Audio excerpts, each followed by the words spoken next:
Voilà les premières questions qui m'ont été remontées, soit par des vidéos, soit par des interrogations de personnes. Et ce qui est bien, c'est que lorsque, effectivement, il y a une compagnie qui a une croissance aussi exceptionnelle, généralement, il faut expliquer cette croissance par de la fraude. Donc, c'est une réaction logique, j'ai envie de dire, même légitime.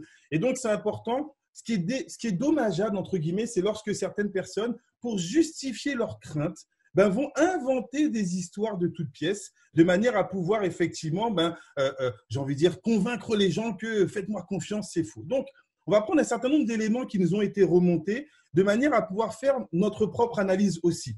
Et ça, c'est très important. Je remercie en tout cas tous les spécialistes, tous les consultants qui œuvrent pour justement vous aider à mieux comprendre soit le fait que cette compagnie soit frauduleuse, soit le fait qu'elle soit de qualité. Parce qu'en fait, ça nous permet d'avoir les bonnes informations, de pouvoir effectivement bien vous orienter. Alors, vous avez tout le monde à mon écran. On va faire des petites recherches en même temps. Parce que l'une des informations qui a été assez déroutante ces dernières heures, c'est que plusieurs personnes se sont amusées à dire que la compagnie n'existe pas. Elle est immatriculée nulle part, elle a un numéro d'immatriculation qui est inexistant et on vous a montré même qu'on peut prendre le numéro, donc on va prendre le numéro ici et on le trouve nulle part. Alors, moi, je vous avouerai, et sans aucune prétention, je ne suis pas consultant en informatique. Certaines personnes, je crois que ce sont des webmasters ou bien des informaticiens chevronnés, etc. etc.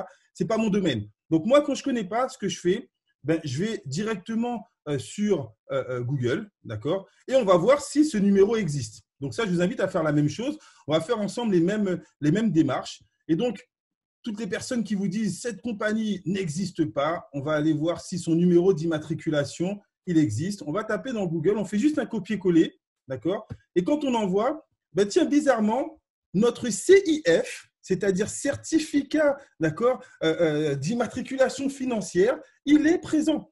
On le retrouve, bien évidemment, on va le retrouver sur des sites espagnols parce qu'on va vous montrer que la compagnie existe en Espagne, d'accord? Elle est immatriculée à Madrid. Et ici, tiens, est-ce que vous avez vu en 2 clics? Alors, je peux refaire pour ceux qui pensent que j'avais déjà programmé l'ordinateur. Est-ce que vous avez vu? Et je vous invite à le faire en même temps. Faites-le en même temps pour ne pas être déstabilisé, ne pas penser que c'est de la manipulation. Il avait déjà préparé les liens. Faites-le en même temps, s'il vous plaît. Vous allez sur Google, vous faites le copier-coller. Et tiens, bizarrement, sur une vidéo, on nous dit que ça n'existe nulle part. Il a cliqué sur 4, 5, 6 sites, il ne la trouve nulle part. Et là, bizarrement, on trouve la compagnie. Alors, il y a un autre lien qui est assez intéressant. Donc, je vais revenir sur mon diapo. Donc, on retrouve immatriculation de la compagnie, une SL avec toutes les dates. On reviendra sur ces informations. C'est vraiment très intéressant de voir notre capacité à chercher des informations ou bien à ne pas vouloir les trouver. Dans cette fameuse vidéo, ce qui est intéressant, c'est qu'on a carrément le lien d'un site où on nous dit que même sur ce site, la compagnie est introuvable. Le site info, le voici. Info Impresa.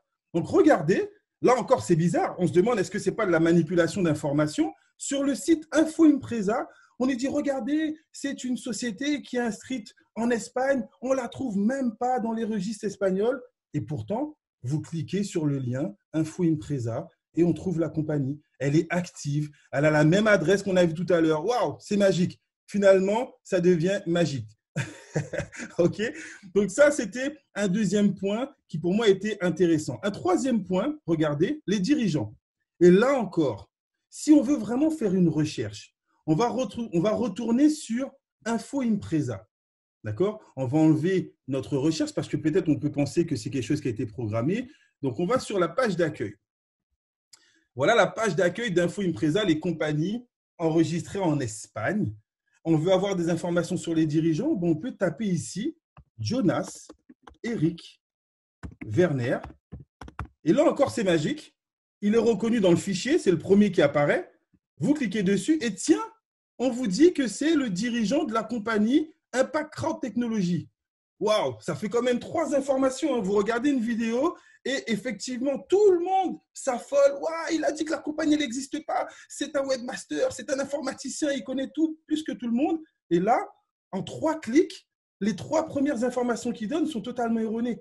Donc, quel est le souci? Pourquoi les gens se sont affolés?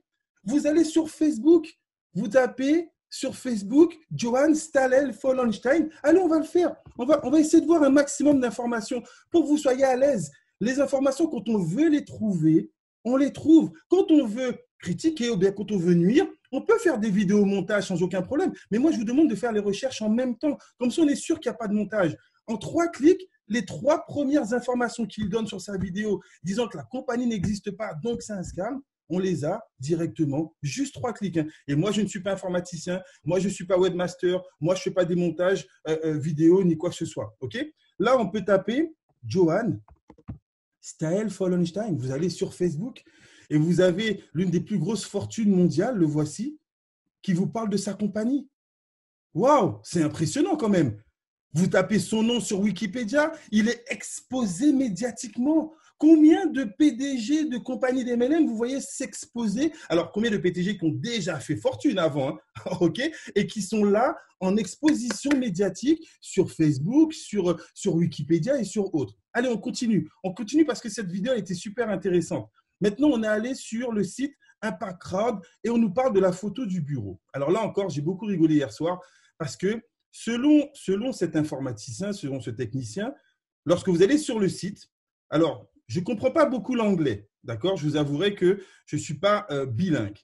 Mais pour ceux qui comprennent l'anglais, je vais vous demander d'aller sur le site de notre compagnie. Alors, ce qu'il a très bien fait, c'est qu'il nous a montré la procédure. Hein. Il nous a montré effectivement de quelle manière aller sur le site, donc sur notre site officiel. Ensuite, tout en bas, vous trouvez que c'est Impact Crowd Technologies. Jusque-là, c'était bien la vidéo parce qu'il nous montre que c'est clair, c'est identifié. Après, il nous dit, et là, je trouve que c'était assez comique, et je demande à ceux qui parlent très bien l'anglais de lire ce petit passage.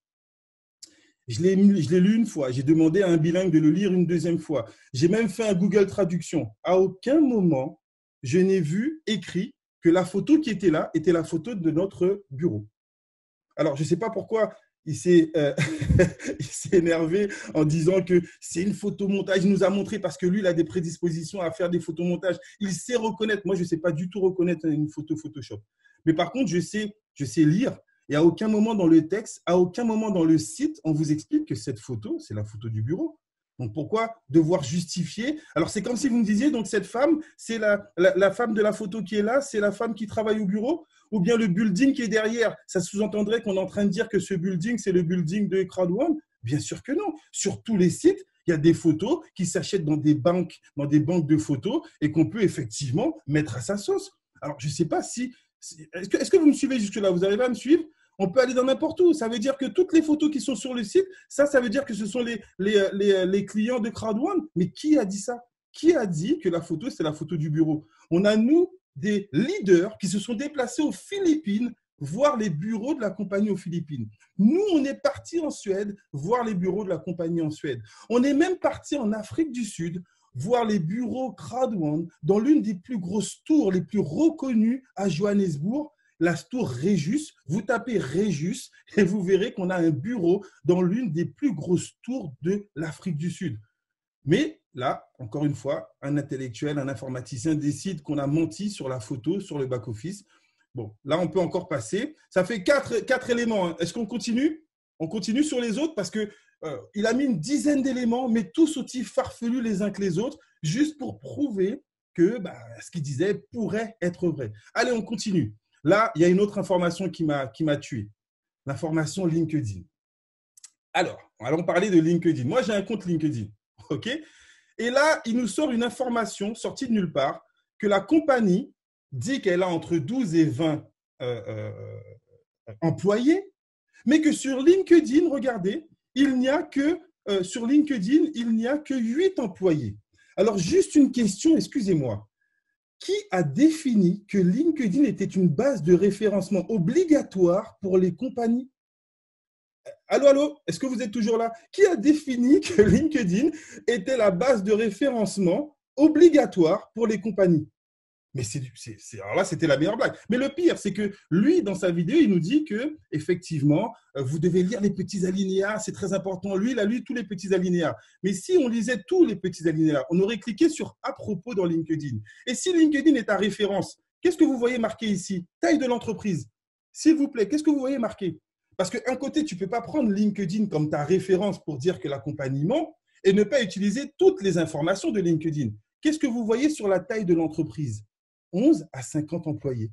Donc, LinkedIn vous dit qu'on a 11 à 50 employés, mais vous définissez que c'est seulement ceux qui sont inscrits à LinkedIn qui font foi. Alors, je vais vous montrer un petit truc. Si on doit aller au plus loin dans cette analyse, allons taper une autre compagnie. Est-ce que tout le monde connaît la compagnie Herbalife?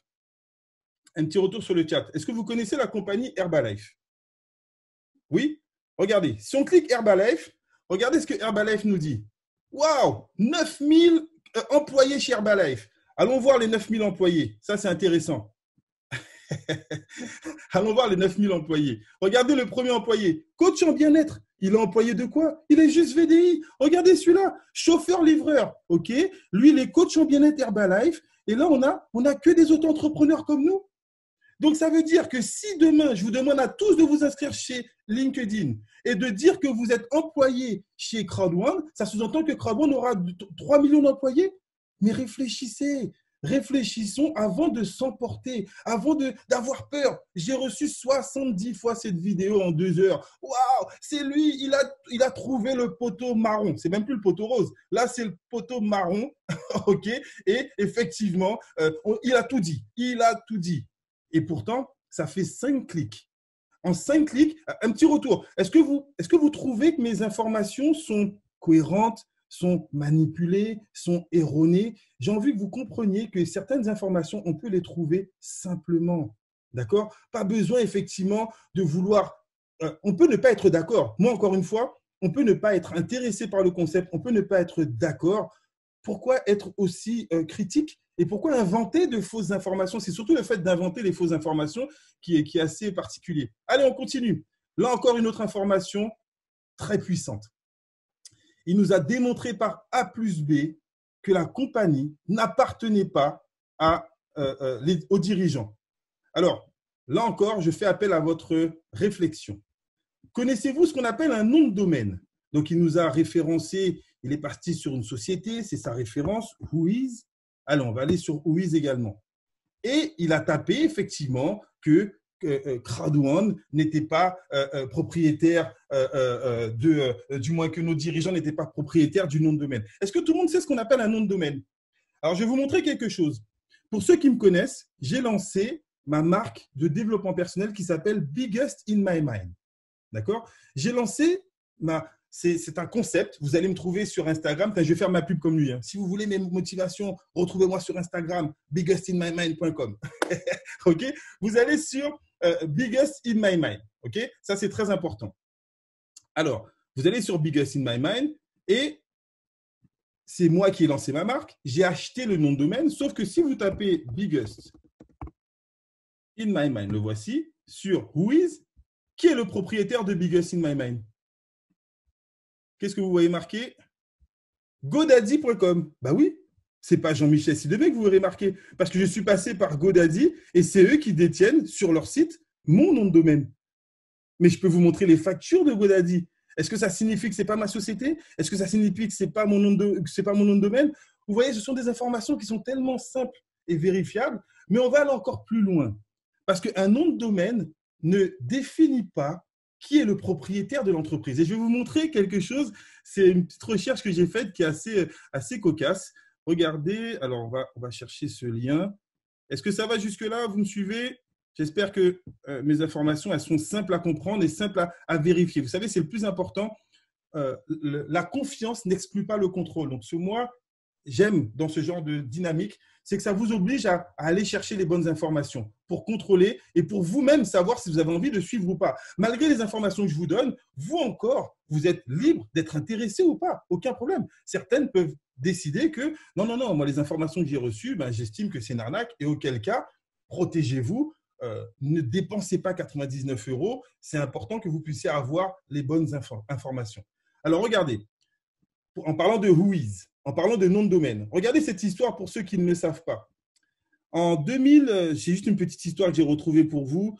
Alors, je crois que c'était en quelle année? En 2015, si je ne m'abuse. Alors, le 29 septembre, j'ai juste retrouvé l'année que ça s'est réalisé. Ah, voilà. Le 31 janvier 2016. Le 31 janvier 2016, il y a un employé de Google, le 29 septembre, d'accord, l'ancien employé de Google, San Mei Ved, avait réussi à racheter le nom de domaine de Google suite à un oubli de la part de la société. Donc, la société, ils ont oublié de racheter le nom de domaine. OK. L'homme s'était en fait connecté au bureau d'enregistrement. Il a vu que le nom de domaine, il était libre. Il a acheté le nom de domaine. Vous savez combien ça lui a coûté? 12 $. Alors, quand on vous explique que telle personne est propriétaire du nom de domaine, et alors? Est-ce que ça fait de lui le dirigeant de l'entreprise? C'est hyper intéressant. On ne devrait pas avoir en fait à se justifier quand tu fais les choses bien. Tu ne vas pas annoncer à tout le monde, voilà, moi j'ai ça, j'ai ça, j'ai ça, j'ai ça, j'ai ça. Non, on se retrouve aujourd'hui à devoir répondre à des accusations totalement erronées. Donc, n'importe qui peut acheter un nom de domaine et les informations, si vous les voulez, vous allez les récupérer. Après, on a parlé des comptes qui sont clôturés. Ben, bien évidemment, on parle de hacking. N'importe quelle compagnie aujourd'hui, n'importe quel média social se donne le droit de fermer votre compte s'il le décide. Mais moi, je vais encore plus loin. Regardez. Est-ce que vous savez que votre banque peut clôturer votre compte? Et regardez ce qui est marqué ici. Alors, je vais vous le trouver. Voilà.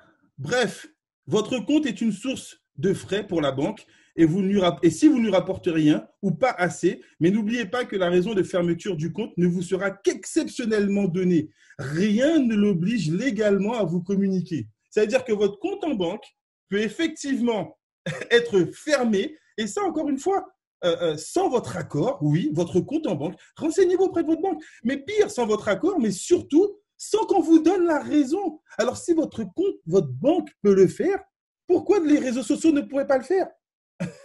OK? Donc, là encore, et on peut aller. Alors, oui, Mixter.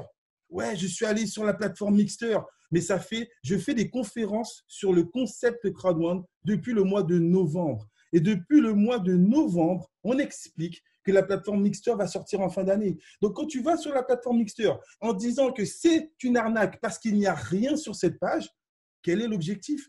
Alors que nous tous membres, on sait très bien que la plateforme, il a été expliqué, promu par la compagnie, que c'est une plateforme qui allait ouvrir en fin d'année.